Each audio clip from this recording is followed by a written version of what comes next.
إن الحمد لله نحمده ونستعينه ونستغفره ونؤمن به ونتوكل عليه ونعوذ بالله من شرور أنفسنا ومن سيئات أعمالنا.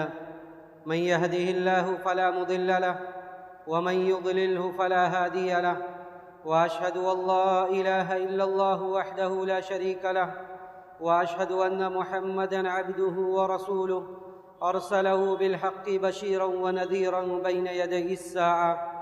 من يطع الله ورسوله فقد رشد، ومن يعصهما فإنه لا يضل إلا نفسه ولا يضل الله شيئا.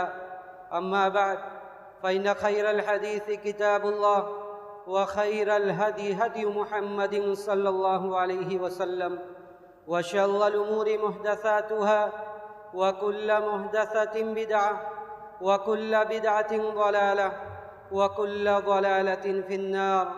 فأعوذ بالله السميع العليم من الشيطان الرجيم. بسم الله الرحمن الرحيم. قاف والقرآن المجيد بل عجبوا أن جاءهم منذر منهم فقال الكافرون هذا شيء عجيب. أإذا متنا وكنا ترابا ذلك رجع بعيد. قد علمنا ما تنقص الأرض منهم وعندنا كتاب حفيظ.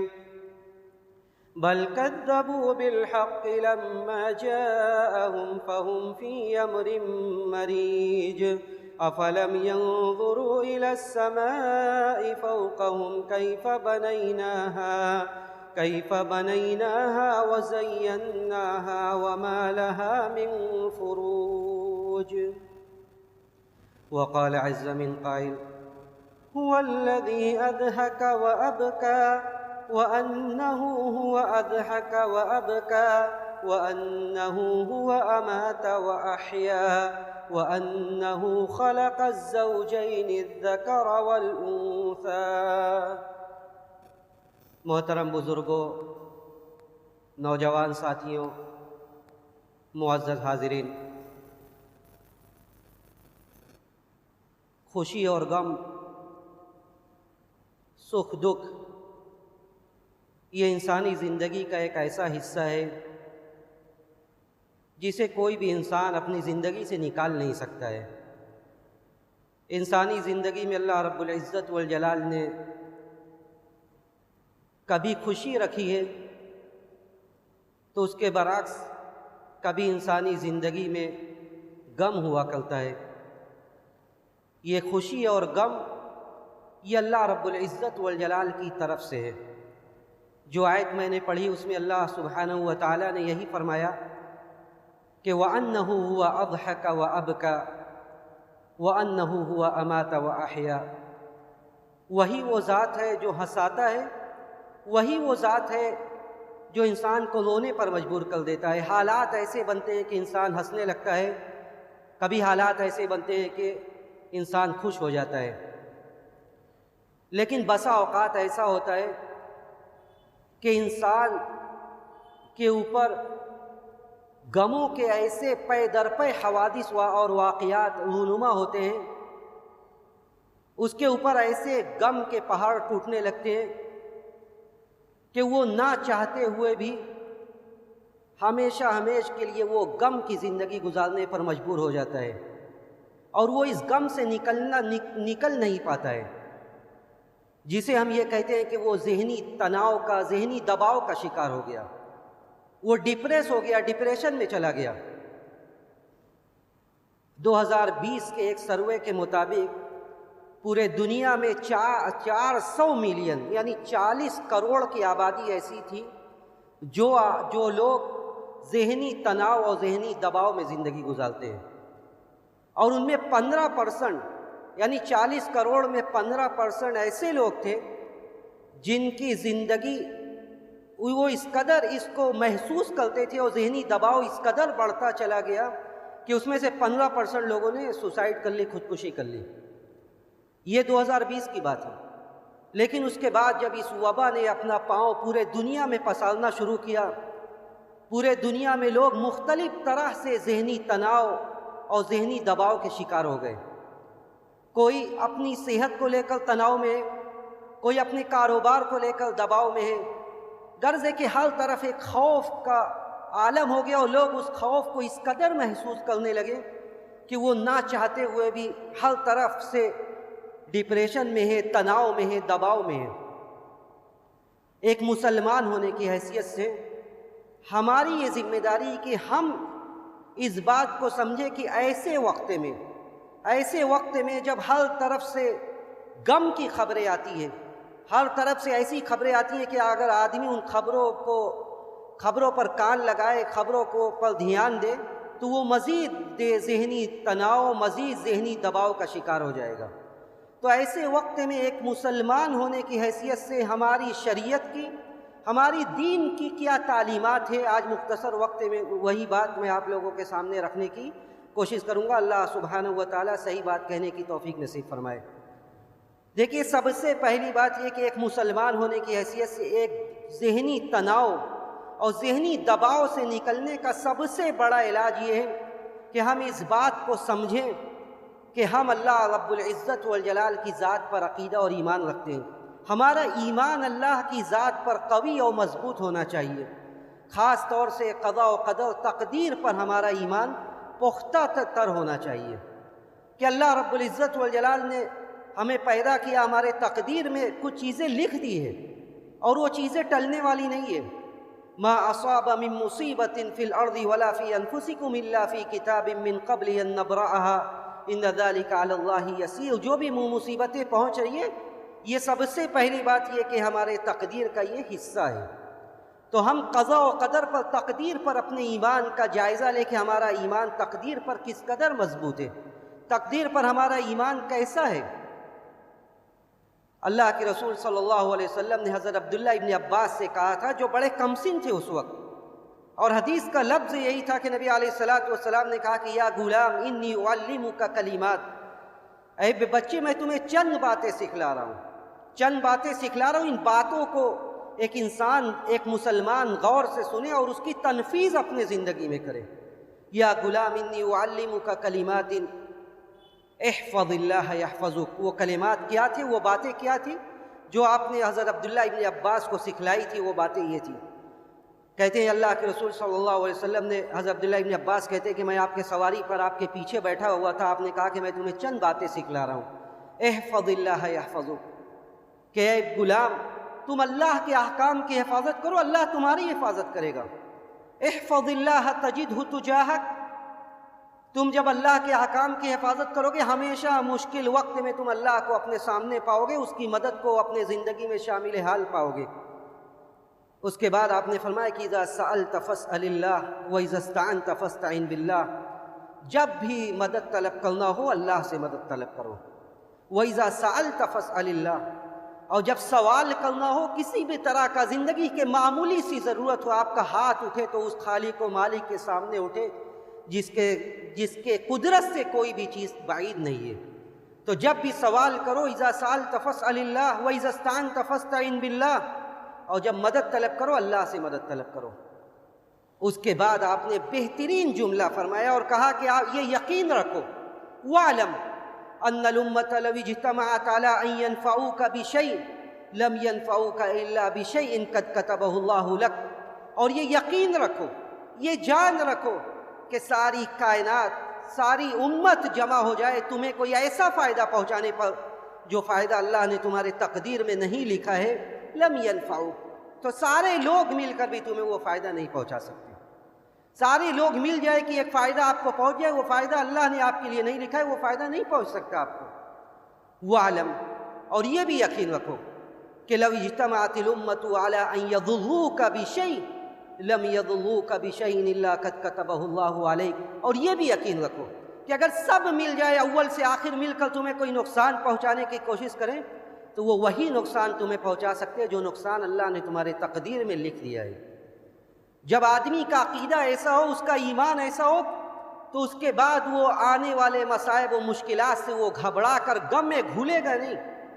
اس کے بعد نبی علیہ الصلوۃ والسلام نے کہا کہ رفعت الاقلام وجفت الصحف کلمے اٹھا لی گئی ہے، تقدیر لکھ کر قلم اٹھا لی گئی، صحیفے سوکھ گئے، اللہ کا یہ حتمی اور لازمی فیصلہ ہو گیا، تو سب سے پہلے بات یہ کہ آدمی قضاء و قدر پر اپنے ایمان کو مضبوط کرے، بہت سے ڈپریشن سے، بہت سے ذہنی الجھن سے وہ محفوظ رہے گا۔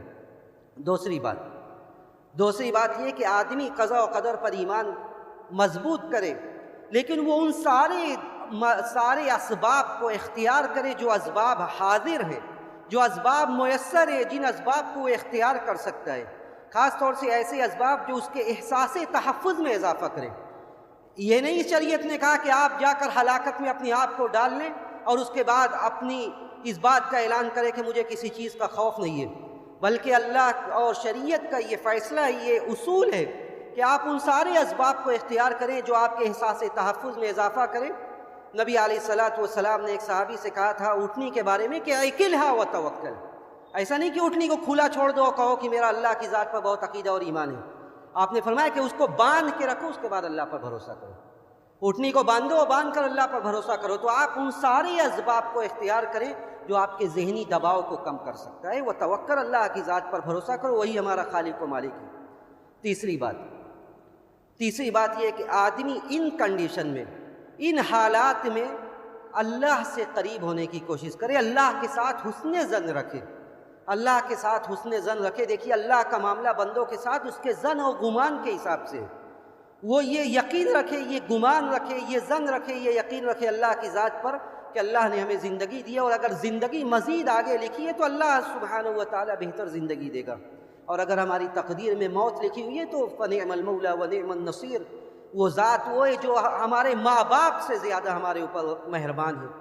اللہ سبحانہ و تعالی ہم غور کریں تو ہمیں اس بات کا یقین کامل ہو جائے گا کہ رب کی ذات اپنے بندوں پر اس کے ماں باپ سے زیادہ مہربان ہے، وہ ارحم الراحمین، رحم کرنے والوں میں بھی سب سے بڑا رحم کرنے والا ہے وہ۔ اور نبی علیہ الصلوۃ نے صحیح حدیث کے اندر، حدیث قدسی ہے، آپ نے فرمایا تھا کہ اللہ سبحانہ و تعالیٰ فرماتا ہے کہ انا عند ظن عبدی بی، میں بندوں کے گمان کے حساب سے اس کے ساتھ ہوں، ان ظن بی خیرا فلہ، اگر بندہ میرے ساتھ اچھا گمان کرتا ہے، بندہ یہ سوچتا ہے میرے ساتھ میرا خالق و مالک اچھا کرے گا، اس کے ساتھ اچھا ہوتا رہتا ہے، وَإِن ظَنَّ بِي شَرًّا فَلَهُ، اور اگر بندہ یہ سوچتا ہے کہ نہیں میرے ساتھ برا ہوگا، ہمیشہ وہ منفی سوچ کو، نگیٹو خبروں کو اور اس افکار کو وہ لے کر جیتا ہے، اسی کو نشر کرتا ہے، تو وہی اس کے ساتھ ہوتا رہتا ہے۔ وَإِن ظَنَّ بِي شَرًّا فَلَهُ، اور اگر وہ منفی سوچ رکھتا ہے وہی اس کے ساتھ ہوتا رہتا ہے۔ ایک مسلمان کی زندگی یہ کہ وہ اچھا ظن اللہ سے رکھے، یقین رکھے، اور انبیاء کی زندگی میں دیکھیں کہ کیسے حوادث پیدا ہوئے، کیسے حالات پیدا ہوئے، لیکن ان حالات سے اللہ سبحانہ و تعالیٰ نے کیسے نکالا۔ کیا حضرت ایوب علیہ السلام کو ہم بھول گئے؟ اللہ رب العزت والجلال نے کہا کہ وَأَيُّوبَ إِذْ نَادَى رَبَّهُ أَنِّي مَسَّنِيَ الضُّرُّ وَأَنْتَ أَرْحَمُ الرَّاحِمِينَ، 1-2 سال نہیں، 18 سال کی مدت تھی، 18 سال تک ایوب علیہ السلام بیماری سے جوجھتے رہے۔ اس کے بعد مولا کی بارگاہ میں ہاتھ اٹھاتے ہیں کہ ربی انی مسنی الضر، اے اللہ مجھے تکلیف پہنچی ہے، مجھے تکلیف پہنچی ہے، وانت ارحم الراحمین، تو رحم کرنے والوں میں بھی سب سے بڑا رحم کرنے والا ہے۔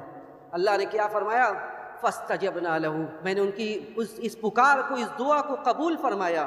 فاستجبنا لہ فکشفنا ما بہ من ضر، اور جو مصیبت تھی اس کو دور کر دیا۔ کہتے ہیں ان کو بیماری ایسی لاحق ہوئی تھی کہ سب چھوڑ کر انہیں بھاگ گئے تھے، ایک بیوی کے علاوہ سارے اعزاء و اقربا سب چلے گئے تھے، ساری اولاد انتقال فرما گئی۔ تو اللہ نے جب ان کی پکار کو، جب ان کی دعا کو سنا تو ان کے اس بیماری کو بھی دور کیا اور فرمایا کہ وَآتَيْنَاهُ أَهْلَهُ وَمِثْلَهُمْ مَعَهُمْ رَحْمَةً مِّنْ عِنْدِنَا، جو اولاد تھی اس کے علاوہ ہم نے مزید اولاد تھی ڈبل دیا۔ تو یہ اللہ کی حکمت ہے۔ حضرت ایوب علیہ السلام کی زندگی، حضرت یعقوب علیہ السلام کی زندگی، جب پریشان تھے، کہہ رہے انما اشکو بثی وحزنی الی اللہ، میں اپنے غم کا شکوہ اللہ کے سامنے کرتا ہوں۔ اللہ نے قرآن میں ذکر کیا کہ فصبر جمیل عسى اللہ ان یأتینی بہم جمیعا، اللہ نے کہا کہ اللہ سبحانہ و تعالیٰ نے ان کی بات کو سنا، ساری اولاد کو جمع کر دیا۔ حضرت یوسف علیہ السلام کو وقت کا خلیفہ کا قریبی بنا کر لوگوں کے سامنے پیش کیا۔ تو یہ انبیاء کی زندگی میں ہمارے لیے عبرت ہے کہ حالات کیسے ہوئے، لیکن اللہ کی ذات پر جب یقین تھا، اللہ سے اچھا ظن تھا، تو اس کا نتیجہ کیا ہوا؟ ان ظن بی خیرا فلہ، چوتھی بات یہ کہ آدمی ہم و غم کی کیفیت میں جب ذہنی تناؤ کا شکار ہو، وہ ہدی نبی دیکھے، اللہ کے رسول صلی اللہ علیہ وسلم کی سنت دیکھے۔ علامہ ابن القیم رحمہ اللہ نے ایک بڑی بیش قیمتی کتاب لکھی، زاد المعاد فی ہدی خیر العباد، کہ اللہ کے رسول کی ساری سنتوں کو انہوں نے جمع کیا، آپ کے روزمرہ کے معمولات کیا تھے، زندگی کا انداز کیا تھا، ان سب چیزوں کو انہوں نے جمع کیا۔ جب اس چیز کا انہوں نے تذکرہ کیا کہ ذہنی الجھن، ذہنی دباؤ کا طب نبوی میں کیا علاج ہے، اللہ کے رسول کے طب میں اس کا کیا علاج ہے، انہوں نے ایک فصل اور ایک چیپٹر قائم کیا جس میں ان دعاؤں کو جمع کیا جو دعائیں غم کو دور کرنے والی دعائیں ہیں، ایسی دعائیں جس میں اس بات کو ثابت کیا گیا کہ ان دعاؤں کو آدمی پڑھے تو وہ ہر طرح کے غم سے نجات پا جائے گا۔ ایک حدیث میں آپ کے سامنے رکھتا ہوں کہ حضرت ابو سعید خدری رضی اللہ تعالیٰ عنہ، حضرت ابو سعید خدری رضی اللہ تعالیٰ عنہ کہتے ہیں کہ ایک صحابی انصاری تھے، وہ غیر نماز کے وقت میں مسجد میں آ کر بیٹھے ہوئے تھے۔ اللہ کے رسول صلی اللہ علیہ وسلم آتے ہیں اور دیکھتے ہیں جن کا نام ابو امامہ تھا۔ اللہ کے رسول دیکھتے ہیں کہ ابو امامہ بیٹھے ہوئے مسجد میں، اللہ کے رسول پوچھتے ہیں ما لی اراک یا ابا امامہ فی غیر وقت الصلاۃ، اے ابو امامہ کیا معاملہ ہے، تم نماز کے علاوہ دوسرے وقت میں مسجد میں بیٹھے ہوئے ہو؟ ابو امامہ کہتے ہیں کہ ہموم لزمتنی ودیون، میں کیا بتاؤں، اس قدر غم ہے جو مجھ سے چمٹا ہوا ہے، غم دور ہونے کا نام ہی نہیں لے رہا ہے، اس کے علاوہ قرض پر قرض نے میری کمر توڑ کے رکھ دی ہے۔ اللہ کے رسول صلی اللہ علیہ وسلم ابو امامہ سے کہتے ہیں کہ الا اعلمک کلاما اذا قلتہ اذهب اللہ ہمک وقضى دینک، کیا میں تمہیں ایسی باتیں نہ سکھلا دوں، ایسے جملے نہ سکھلا دوں جو تمہارے ہم و غم کو دور کر دے، تمہارے قرضہ کی ادائیگی پر مدد کرے؟ ابو امامہ کہتے ہیں بلا یا رسول اللہ، ہاں ضرور۔ اللہ کے رسول کہتے ہیں کہ اذا اصبحت واذا امسیت، غور سے سنیں کہ اللہ کے رسول نے کیا فرمایا کہ اذا اصبحت واذا امسیت، جب صبح ہو یا شام ہو تو تم اپنے زبان سے یہ دعا پڑھو۔ کون سی دعا؟ اللہم انی اعوذ بک من الہم والحزن واعوذ بک من العجز والکسل واعوذ بک من الجبن والبخل واعوذ بک من ضلع الدین وغلبۃ الرجال۔ اے اللہ میں تجھ سے ہر ہم و غم سے پناہ چاہتا ہوں، میں بخل سے تیری پناہ چاہتا ہوں۔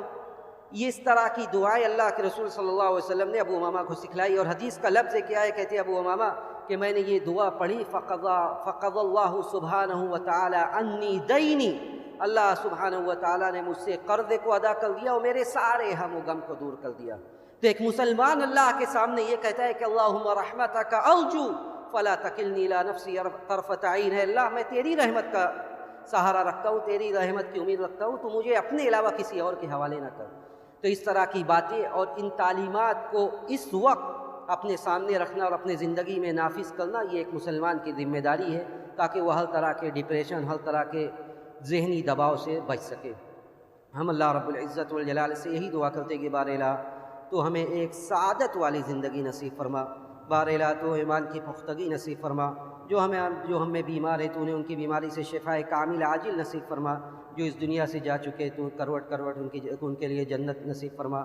جب ہمارا اس جہان فانی سے جانے کا وقت آئے، سانسوں کے ڈور کے ٹوٹنے کا وقت آئے، تو ہمیں اس بات کی توفیق دے کہ ہمارا آخری کلمہ کلمہ توحید ہو۔ وآخر دعوانا الحمد للہ رب العالمین۔ الحمد للہ علی احسانی والشکر لہ علی توفیقہ وامتنانی، واشہد ان لا الہ الا اللہ تعظیما لشأنہ، واشہد ان محمدا عبد اللہ ورسولہ والداعی الی رضوانہ۔ ان اللہ وملائکتہ یصلون علی النبی یا ایہا الذین آمنوا صلوا علیہ وسلموا تسلیما۔ اللہم صل علی محمد وعلی آل محمد كما صليت على إبراهيم وعلى آل إبراهيم إنك حميد مجيد۔ اللهم بارك على محمد وعلى آل محمد كما باركت على إبراهيم وعلى آل إبراهيم إنك حميد مجيد۔ اللهم أعز الإسلام والمسلمين وأذل الشرك والمشركين ودمر أعداء الدين واحم حوزة الإسلام يا رب العالمين۔ اللهم دمر أعداء الدين واحم حوزة الإسلام يا رب العالمين۔ اللهم انصر المستضعفين في كل مكان، اللهم انصر المستضعفين من المسلمين في كل مكان۔ ربنا ظلمنا أنفسنا وإن لم تغفر لنا وترحمنا لنكونن من الخاسرين۔ ربنا آتنا في الدنيا حسنة وفي الآخرة حسنة وقنا عذاب النار۔ عباد الله رحمكم الله، إن الله يأمر بالعدل والإحسان وإيتاء ذي القربى وينهى عن الفحشاء والمنكر والبغي يعظكم لعلكم تذكرون۔ اذكروا الله يذكركم وادعوه يستجب لكم ولذكر الله تعالى أعلى وأولى وأعز وأجل وأكبر.